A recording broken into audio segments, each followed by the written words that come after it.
وَبِكُفْرِهِمْ وَقَوْلِهِمْ عَلَى مَرْيَمَ بُهْتَانًا عَظِيمًا، اور ان کے کفر کی وجہ سے، یعنی لعنتیں جو ہو رہی ہیں ان کے اوپر، ان کے کفر کی وجہ سے، کفر سے مراد یہاں حضرت عیسیٰ کا انکار کرنا ہے، کیونکہ آگے حضرت عیسیٰ کا تذکرہ آ رہا ہے، وَقَوْلِهِمْ عَلَى مَرْيَمَ، اور ان کے حضرت مریم پر کہنے کی وجہ سے، وہ کیا کہن، بہتانًا عظیمہ، وہ یہ کہا انہوں نے، بہتان عظیمہ کہا، یعنی بہت بڑا حضرت مریم پہ بہتان لگایا۔ تو یہ بہتان بھی کفر تھا۔ وہ بہتان یہ لگایا کہ بغیر باپ کے بچہ پیدا ہوا ہے تو معاذ اللہ حضرت مریم زانیہ ہیں۔ تو کیونکہ قرآن کہہ رہا ہے کہ ہم نے اگرچہ حضرت مریم کو بغیر شوہر کے اولاد دی اور عیسیٰ بغیر باپ کے پیدا کیے، تو لیکن اتنے دلائل ہم نے قائم کر دیے کہ اس کے بعد حضرت مریم پہ تہمت لگانے کا کوئی راستہ ہم نے چھوڑا نہیں۔ نارملی اگر کسی عورت کے شوہر کے بغیر بچہ پیدا ہو تو اس کو زانیہ ہی کہا جائے گا، اور تو کچھ نہیں کہا جائے گا۔ لیکن اگر وہ بچہ ماں کی گود میں بولنا شروع کر دے اور بتائے کہ میں زانی کی اولاد نہیں ہوں بلکہ اللہ نے مجھے اپنی قدرت سے پیدا کیا ہے، اور وہ نماز کی ترغیب اور زکوٰۃ اور صدقہ خیرات کی ترغیب ماں کی گود میں دینے لگے، اور ماں بھی ایسی ہو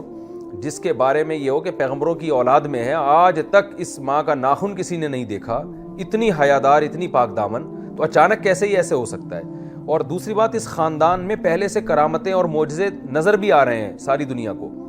کہ یہ خاندان اتنا نیک خاندان ہے، اتنا مبارک خاندان ہے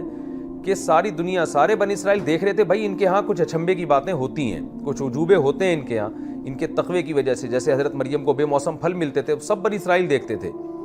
تو ایسی کرامت حضرت مریم میں ظاہر ہو سکتی ہے، اور اس کو اللہ نے دلائل سے ثابت کر دیا۔ اس کے باوجود بھی اگر مریم کو یہ کہتے تھے کہ معاذ اللہ یہ زانیہ ہے، تو یہ بہت بڑا کفر تھا اور مریم پہ بہت بڑا بہتان تھا۔ تو یہ کفر سے میں یہ عطف تفسیری بھی ہو سکتا ہے۔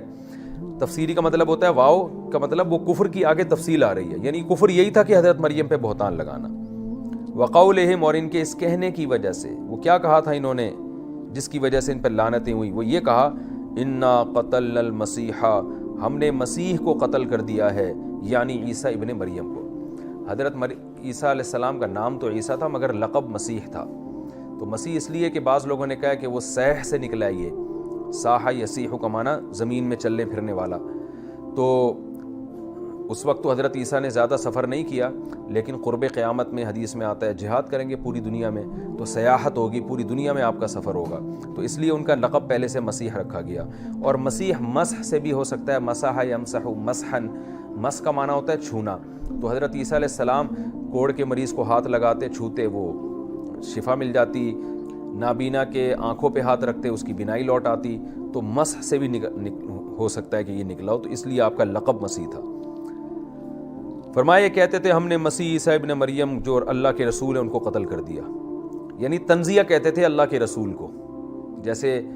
کوئی کہے نا کہ آپ کے پاس بڑا ایک پہلوان آ رہا ہے آپ سے لڑنے کے لیے، تو آپ اس کو پہلوان سمجھتے ہی نہیں ہیں، آپ نے اس کو پچھاڑ دیا زمین پہ،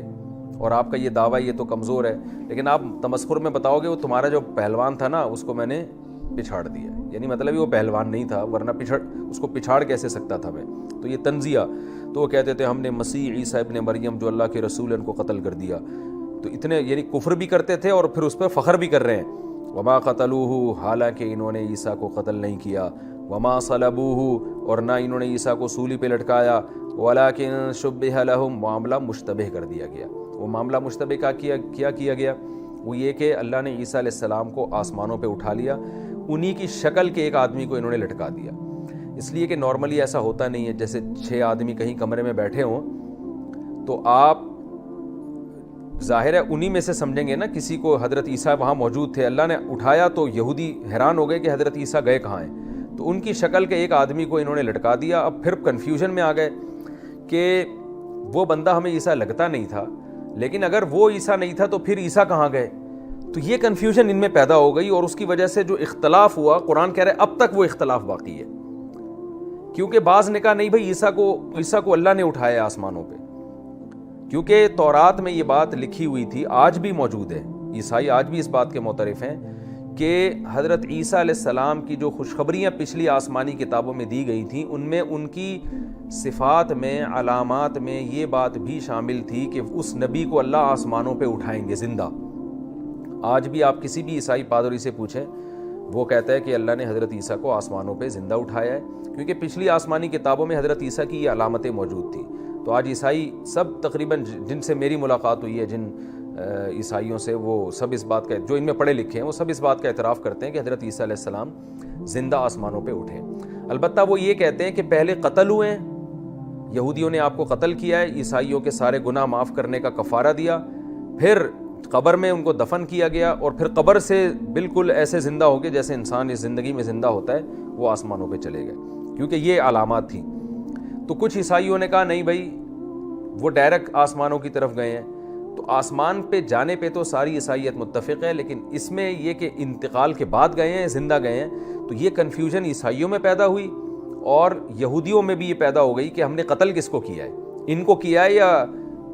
واقعی حضرت عیسیٰ کو کیا ہے، یا ان کی شکل کے کسی آدمی کو مار دیا ہم نے۔ تو وہ کنفیوژن میں پڑے رہے۔ تو اللہ نے فرمایا، اور کنفیوژن کی میں نے